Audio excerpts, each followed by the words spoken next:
Hello hello hello students, एक second.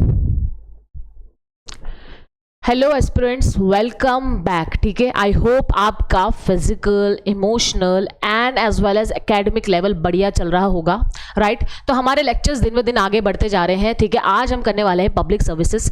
इससे पहले 65 लेक्चर्स लग चुके हैं, प्लीज जाके देखो, क्योंकि वो चीज़ आपका क्या रहा है, बेसिक यहाँ पे क्लियर कर रहा है, जो आपके लिए बहुत इंपॉर्टेंट है। बेस क्लियर करना, बेस क्लियर करोगे तो ही आप क्या करोगे, पॉलिटी एंड गवर्नेंस का पेपर क्लियर आउट होगा। पॉलिटी एंड गवर्नेंस आपका 10% है सर, ठीक है, 50% चाहिए होता है आगे बढ़ने के लिए। तो अगर आपका 10% क्लियर नहीं होगा तो फिर कैसे आप करोगे, ठीक है। और फिर पेपर क्या होता है, अनप्रिडिक्टेबल होता है। तो अगर आपका 10% प्रिडिक्टेबल बन रहा है तो बनाओ ना, खत्म करो इसको, ठीक है। तो ये सीरीज लगाओ। फिर हमारी क्या चल रही है, पॉलिटी फोड़ो सीरीज चल रही है, वो भी लगाओ, वो भी बहुत आउटमोस्ट इंपॉर्टेंट है, ठीक है। और फिर जैसे हमारे टारगेटेड सब्सक्राइबर्स होते हैं वैसे हम प्रीवियस ईयर क्वेश्चंस भी यहाँ पे अपलोड करना शुरू करेंगे, ठीक है। तो चलो भाई अब बढ़ते हैं थोड़ा आगे। आज है हमारा पब्लिक सर्विस। पब्लिक सर्विसेज में अगर आपने देखा होगा तो पहले ही हमारे यूपीएससी है ना, एसपीएससी में हमारा पहले ही लेक्चर आ चुका है। लेकिन मैंने ये वाला लेक्चर लेके अगर कुछ छूट गया हो उन लेक्चर्स में से तो हम यहाँ पे पढ़ेंगे पब्लिक सर्विसेज के अंदर, ठीक है। इनके ऊपर डिटेल्ड लेक्चर पहले ही बन चुका है, ठीक है, जाकर देख लेना। और अगर जिसने देख लेखा है उसके लिए यहाँ पे एक एक्स्ट्रा एड ऑन है, ठीक है। चलो भाई स्टार्ट करते हैं। यूपीएससी एसपीएससी क्या करते हैं, पेपर कंडक्ट करवाते हैं हाई लेवल ऑफिसर्स के लिए। यूपीएससी यूनियन में पेपर कंडक्ट करवाती है और एसपीएससी कहाँ, स्टेट्स में पेपर कंडक्ट करवाती है, ठीक है। तो ये है इन दोनों के बीच का डिफरेंस, ठीक है। चलो भाई, article 312 of the Indian constitution, the parliament is entitled to create one or more all India services, ठीक है। तो पार्लियामेंट यहाँ पे एंटाइटल होती है, स्पेशली कौन, राज्यसभा, ठीक है। जस्ट ठीक है, ओके। तो यहां पे कौन एंटाइटल होती है, यहां पे एंटाइटल है हमारी राज्यसभा, ठीक है। वो चाहे तो कोई भी ऑल इंडिया सर्विसेज यहाँ पे क्रिएट करवा सकती है, ठीक है। ये राज्यसभा की एक स्ट्रॉन्ग पावर होल्ड करता है यहाँ पे आर्टिकल 312 के अंडर, ठीक है। एक तो यूपीएससी होता है और एक एसपीएससी होता है। यूपीएससी क्या होता है, यूनियन पब्लिक सर्विस कमीशन।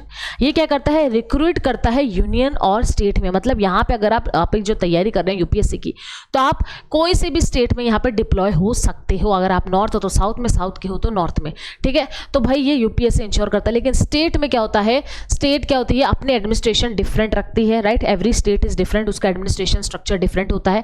तो स्टेट पब्लिक सर्विस कमीशन में आपको स्टेट में ही आप होते हो इन्वॉल्व और स्टेट में ही आपको लगाया जाता है, ठीक है। तो चलो भाई आगे बढ़ते हैं। फंक्शंस देखो क्या होते हैं। सबसे मेन फंक्शन इसका क्या है, conducting exams of high level high grade officers,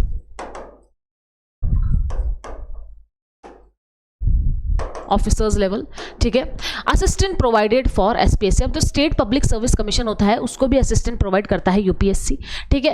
consultation with public service commission on matters related to all matters related to recruitment. अब देखो इनकी कंसल्टेशन ली जाती है पब्लिक सर्विसेज के लिए, ठीक है, पब्लिक सर्विस कमीशन के साथ, ठीक है। अब क्या मैटर्स पे ये कंसल्ट करते हैं, all matters related to recruitment to civil services and civil post, ठीक है। कोई भी अगर मैटर है रिलेटेड सिविल सर्विसेज की पोस्ट के ऊपर, पर्सन्स के ऊपर, पर्सोनल के ऊपर, तो ये कंसल्ट किए जाएंगे, ठीक है। In promotion and transfer from one service to another, अगर आपका क्या हो रहा है, ट्रांसफर हो रहा है, तब भी इनकी कंसल्टेशन लगेगी। आगे देखते हैं, on all disciplinary matters affecting a person serving under the government of India, और डिसिप्लिनरी मैटर्स में भी इनकी कंसल्टेशन लगेगी। It shall be the duty of a public service commission to advise on any matter refer to them by president और governor. और president और governor इनके पास कोई भी अगर मैटर लेके जाते हैं कि भाई ये चीज़ हो रही है, आप इसके ऊपर क्या दो, अपना असिस्टेंस दो या आपने कंसल्टेशन दो, तो वो वहाँ पे उनको कंसल्टेशन देना पड़ेगा, ठीक है। तो ये होगा इसके फंक्शंस, ठीक है। अब इसके कंपोजिशन देखते हैं। ये आ गया हमारा मेन चीज़ जो एड ऑन है उस लेक्चर से।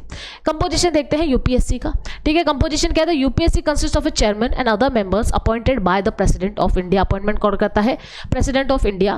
The number of member is not fixed by the constitution but usually range from 9 to 11 members, ठीक है। कॉन्स्टिट्यूशन में फिक्स नहीं है, याद रखना। Number of members is not fixed in the constitution, rather it ranges from 9 to 11 members, ठीक है। At least half of the members should have served in government position for at least 10 years। कितने साल के लिए? 10 साल के लिए, कम से कम 9 से, मतलब मान लो अगर अपने एवरेज भी ले लिया तो 10 मेंबर्स है, 10 में से 5 क्या हो, 10 साल के लिए उन्होंने गवर्नमेंट में सर्व करा हो, चाहे वो यूनियन गवर्नमेंट हो या स्टेट गवर्नमेंट हो, ठीक है। Generally members are senior civil servants, academies और एक्सपर्ट्स फ्रॉम वेरियस फील्ड, ठीक है। ज़्यादातर जो सिविल सर्वेंट्स वगैरह होते हैं, सीनियर्स होते हैं, वही इन यूपीएससी फील्ड में जाते हैं, इनके मेंबर्स बनते हैं, कंपोजिशन बनते हैं, चेयरमैन बनते हैं, ठीक है। ये हमने पहले भी लेक्चर्स में पढ़ा था। टर्म हमने देख ही लिया यूपीएससी का क्या है, 6 years और 65 years। जहाँ पे टर्म दिया होता है तो उसको क्यों दिया होता है, क्योंकि वो बॉडी क्या होती है, इंडिपेंडेंट होती है, इसलिए वहाँ पे टर्म दिया देता है। मैंने बोला ही था, हमेशा स्टार्टिंग से बोलती हूँ, टर्म है तो वो बॉडी इंडिपेंडेंट है। सैलरीज एंड पेंशन कौन है? The salaries and pension are charge on consolidated fund of India. और अगर कंसोलिडेटेड फंड ऑफ इंडिया में चार्ज हो गई है सैलरी, तो इसका मतलब क्या है, पार्लियामेंट उधर वोट नहीं कर सकती। Parliament can not vote sir, okay, parliament यहाँ पे वोट नहीं कर सकती। समझ में आ गया? चलो अब आते हैं इसके रीअपॉइंटमेंट में, ठीक है। रीअपॉइंटमेंट में any person who has once held the office as a member of a public service commission is ineligible for reappointment to that office, ठीक है। तो उस ऑफिस में वापस से रीअपॉइंटमेंट उसका नहीं हो सकता, क्योंकि ये ऑफिस ऑलरेडी क्या है, बहुत ही प्रेस्टिजियस ऑफिस है, राइट। तो इसमें बार बार रीअपॉइंट करके क्या कर रहे हैं हम, एक ही इंसान को ज़्यादा पावर अटर्नी ग्रांट कर रहे हैं, ठीक है। तो वही सेम ऑफिस में उसका रीअपॉइंटमेंट नहीं होगा। तो इसके 2 टाइप के रिमूवल हम पढ़ेंगे, ठीक है। 2 टाइप के रिमूवल क्या है? सबसे पहले होता है on the grounds of misbehaviour और on the other grounds of removal, ठीक है। अगर कोई अदर ग्राउंड्स है रिमूवल का, other than misbehaviour and misconduct, तो इसमें सिर्फ खुद प्रेसिडेंट भी कर सकता है। जैसे कि अगर वो इंसॉल्वेंट हो गया है, कंगाल हो गया है, पेड एम्प्लॉयमेंट कहीं और से ऑफिस ऑफ प्रॉफिट ले रहा है, ठीक है, या उसकी फिजिकली या मेंटली वो क्या है, फिट नहीं है इस पोजीशन के लिए। लेकिन अगर उसके ऊपर मिसकंडक्ट या मिसबिहेव का चार्जेस लगता है, मिसकंडक्ट या मिसबिहेव का यहाँ पे चार्जेस लगता है, तो president can remove a member, ठीक है। बट उसके लिए क्या लगेगी, सुप्रीम कोर्ट की यहाँ पे इंक्वायरी लगेगी। क्या लगेगी? Supreme court inquiry. समझ गए? तो ये 2 टाइप के रिमूवल है, पहले वाले क्लासेस में पढ़ चुके हैं, इसलिए मैं थोड़ा फास्ट पढ़ा रही हूँ, ठीक है, क्योंकि यहाँ पे एड ऑन्स हो रहे हैं, सब कुछ पहले पढ़ चुके हैं। चलो भाई आगे चढ़े। इनकी जो रिपोर्ट्स होती हैं यूपीएससी की, तो UPSC report shall present an annual report to the president of India.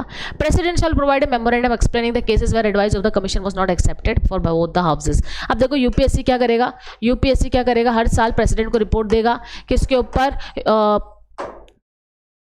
ऊपर देगा, एडमिनिस्ट्रेशन पे देगा, पब्लिक सर्विस कमीशन पे देगा, उसके रिक्रूटमेंट प्रोसेस पे देगा, जो उसको प्रॉब्लम फेस आउट हुई उसके ऊपर देगा, उसकी कुछ रिकमेंडेशन देगा, उस प्रॉब्लम का सॉल्यूशंस देगा, ठीक है। अब जो रिकमेंडेशन होती है यूपीएससी की, वो क्या बाइंडिंग होती है? नहीं भाई, वो बाइंडिंग नहीं होती है, ठीक है। अब यूपीएससी की रिकमेंडेशन बाइंडिंग नहीं है, ठीक है। लेकिन जब वो कोई एडवाइस रेंडर कर रहा है और वो इतनी प्रेस्टिजियस बॉडी है, तो क्या होगा, जब भी प्रेसिडेंट उसको हाउस में रखेगा उसकी एडवाइजेस को, तो क्या करेगा, उसमें मेमोरेंडम होगा कि भाई उनका जो एडवाइजेस हैं, उनका जो रिकमेंडेशन है वो एक्सेप्ट किया गया तो क्यों गया और नहीं किया गया तो क्यों नहीं किया गया, ये मेमोरेंडम में क्या होगा, मेंशन होगा। समझ गए आप? इस तरीके से हमने देख लिया कि कैसे रिपोर्ट्स होते हैं। अब आते हैं हम एसपीएससी में, स्टेट पब्लिक सर्विस कमीशन, ठीक है। हर स्टेट के लिए डिफरेंट होता है। इसकी पावर जो होती है वो स्टेट के अंदर रिक्रूटमेंट करवाने की होती है। स्टेट वाइज रिक्रूटमेंट इसके अंदर होता है, ठीक है। जैसे यूनियन की तरह नहीं होता कि कहीं पे भी इंडिया के कहीं पे भी कोने में से उठा के वहाँ पे डाल दिया। यहाँ पे स्टेट में ही रिक्रूट हो रहा है, जैसे राजस्थान पब्लिक सर्विस में ही हो रहा है तो वहीं पर ही उसका रिक्रूटमेंट होगा, ठीक है। ऐसे नहीं वहाँ पे उसको यूपी में डाल दिया, ठीक है। तो एसपीएससी देखते हैं, state public service commission, composition of SPSC chairman appointed by the governor, member the number of member varies from state to state. अब देखो वहां पे कौन कर रहा था अपॉइंट, प्रेसिडेंट कर रहा था, और यहाँ पे कौन अपॉइंट कर रहा है, गवर्नर अपॉइंट कर रहा है। मेंबर्स के जो नंबर है वो वेरी करते हैं स्टेट टू स्टेट। कोई बड़ी स्टेट है तो वहाँ पे ज्यादा मेंबर्स होंगे, कहीं छोटी स्टेट है तो वहाँ पे मेंबर्स कम होंगे, ठीक है। तो ये वेरी करता है अकॉर्डिंग टू स्टेट प्रेफरेंसेस, ठीक है, according to state administration reliability, ठीक है, वहाँ पे ये वेरी करता है, ठीक है। टेन्योर देखो इसका क्या होता है, 6 साल या 62 ईयर्स का इसका टेन्योर होता है। Salaries and pension, government determine the number of members, their service condition and tenure charge upon the consolidated fund of state. ठीक है, consolidated fund of state में चार्ज होता है, that is they are not subjected to vote by the legislature. वहां पे क्या था, consolidated fund of India, वहां पे पार्लियामेंट वोट नहीं कर सकती थी, यहाँ पे लेजिस्लेचर वोट नहीं कर सकती अगर वो किसके अंदर है, कंसोलिडेटेड फंड ऑफ स्टेट के अंदर इसको रखा गया है. ये क्यों रखा गया है भाई, जो टेन्योर और सर्विसेज प्रोवाइड कर रहे हैं उनकी इंडिपेंडेंसी के लिए, उन पर कोई जोर जबरदस्ती ना हो उस चीज़ के लिए यहाँ पे रखा गया है, उनके सैलरी और उसमें क्या हो, उनके लॉस में उनके वोटिंग से ना हो. ठीक है. Reappointment. The chairman of a state PSC is not eligible for reappointment to the same post in that state. ठीक है. अब जो वहाँ का चेयरमैन है उसी स्टेट में उसको वापस से चेयरमैन नहीं बनाया जा सकता, लेकिन ठीक है, लेकिन जब यहाँ लेकिन आ जाता है तो देखो लेकिन क्या है, अपॉइंटेड एज चेयरमैन और अ मेंबर ऑफ यूपीएससी, उसी स्टेट में नहीं जा सकता, लेकिन चेयरमैन या मेंबर बन सकता है वो यूपीएससी का, अगर वो चेयरमैन है किसका है, पीसीएस. ठीक है. अगर वो क्या है, स्टेट में है, तो वो यूपीएससी का भी चेयरमैन बन सकता है या उसका मेंबर बन सकता है, ये याद रखना. अपॉइंटेड एज अ चेयरमैन और अनदर एसपीएससी, अब वो उस स्टेट का वहाँ का चेयरमैन है तो वो दूसरे स्टेट का भी चेयरमैन और मेंबर बन सकता है, लेकिन उस स्टेट का नहीं बन सकता. ठीक है. Appointed as a member of UPSC but not as a member of another SPSC. ठीक है. मेंबर वहां पे इसको बना सकते हैं यूपीएससी का, but member of another SPSC वो नहीं बन सकता है. ठीक है. Next, member excluding chairman can be reappointed as a chairman of the SPSC और यूपीएससी. और जो मेंबर है एसपीएससी के वो तो चेयरमैन बन ही सकते हैं, और यूपीएससी के भी मेंबर्स या चेयरमैन में वो जा सकते हैं. ठीक है. तो ये याद रखना कि सिर्फ सेम जो होगा, सेम पोस्ट होगी और सेम स्टेट होगा, वहां पे वो चेयरमैन नहीं बन सकता वापस से, लेकिन दूसरे स्टेट में वो बन सकता है. ठीक है. चलो ठीक है. रिपोर्ट्स देखो, एसपीएससी सबमिट करता है क्या, एनुअल रिपोर्ट किसको, गवर्नर को, और गवर्नर वो स्टेट लेजिस्लेचर में करता है. और क्या होता है, वही हमारा ट्विस्ट आ गया क्या, कि भाई मेमोरेंडम रखेगा. क्या मेमोरेंडम रखेगा कि जो रिकमेंडेशन है किसकी, एसपीएससी की जो रिकमेंडेशन है उसको यस करा गया है या नो करा गया है. ठीक है. ये मेमोरेंडम में प्रेजेंट होगा. ठीक है. चलो अब इसका रिमूवल देखते हैं किसका, एसपीएससी का. Governor has no power to remove a state PCSC chairman और मेंबर, ओनली द प्रेसिडेंट. अब देखो यहाँ पे ट्विस्ट आता है कि एसपीएससी में लगाने वाला गवर्नर है, लेकिन निकालने वाला वही प्रेसिडेंट होगा. ठीक है. इससे क्या, जो बॉडी है एसपीएससी उसको और अच्छे से फंक्शन करने का, खुलेआम मस्त मौजी हाथी बनने का मौका मिलता है, क्योंकि वहाँ पे कौन उसको निकालने वाला कौन है, प्रेसिडेंट है. यहाँ गवर्नर का रोल नहीं है. ठीक है. तो जैसे अगर वो मिसबिहेव करता है और अदर रीजन है तो प्रेसिडेंट डायरेक्ट निकाल सकता है. ठीक है. अदर रीजन है तो प्रेसिडेंट डायरेक्ट निकाल सकता है, जैसे कि इंसॉल्वेंट हो गया है, कंगाल हो गया है, या फिर ऑफिस ऑफ प्रॉफिट कर रहा है, या मेंटली और फिजिकली अनफिट है. ठीक है. लेकिन अगर वो प्रूवन गिल्टी है ना, तो उसके ऊपर क्या होगी, सुप्रीम कोर्ट की इंक्वायरी होगी, और फिर सुप्रीम कोर्ट की जब इंक्वायरी हो गई है उसके ऊपर और फिर वो गिल्टी पाया गया, क्या वो गिल्टी पाया गया, तो क्या होगा कि वो जो भी सुप्रीम कोर्ट वहां पे बोलेगी कि हाँ पे गिल्टी है इसको निकाल दो, तो प्रेसिडेंट को वहां पे मान के उसको निकाल देना पड़ेगा. ठीक है. समझ में आ गया. चलो भाई अब देखो इसका क्वेश्चन करते हैं. इससे पहले हमने यूपीएससी एसपीएससी के डिफरेंट एक लेक्चर्स लगाए हुए हैं पूरा एकदम से डिटेल में, लेकिन पब्लिक सर्विस में मैंने उन दोनों को साथ में लेके पढ़ाया ताकि तुम्हें इन दोनों के बारे में अच्छे से पता चले और डिफरेंसेस थोड़े पता चले. ठीक है. तो चलो अब इसका क्वेश्चन करते हैं. सिंपल सा, member of the state public service commission can be remove from his office by. ठीक है. एसपीएससी को कौन रिमूव कर सकता है, obviously president, after an inquiry by the supreme court. ठीक है. अगर उसने क्या करा है, मिसबिहेव वगैरह करा है तो. ठीक है. क्या, अगर उसने मिसबिहेव वगैरह करा है तो, समझ में आ गया, तो उसको प्रेसिडेंट ही रिमूव कर सकता है by the inquiry of the supreme court. ठीक है. लगाएगा गवर्नर लेकिन निकालेगा प्रेसिडेंट. ठीक है. तो इस तरीके से हमारा लेक्चर भी खत्म होता है. बहुत ही फास्ट अप मैंने लेक्चर करा है क्योंकि ऑलरेडी ये पहले पढ़ा चुके हैं हम. ठीक है. ये पहले ही लेक्चर्स में पढ़ चुके हैं. जिसने पहले लेक्चर पढ़ा होगा उसके लिए एक तरीके से रिविजन भी हो गया होगा ये सारी चीज़ें, और कुछ एड ऑन भी इसके अंदर थे. ठीक है. तो इस तरीके से रोज लेक्चर्स आएंगे. जो लगता है कि हाँ भी एड ऑन करने की जरूरत है वो लेक्चर्स भी हम वापस से कुछ ना कुछ एड ऑन करके यहाँ पे पोस्ट करते रहेंगे. आपका काम है सिर्फ देखना, नोटबुक उठाना और नोट्स बनाना. चलो मिलते हैं नेक्स्ट क्लास में.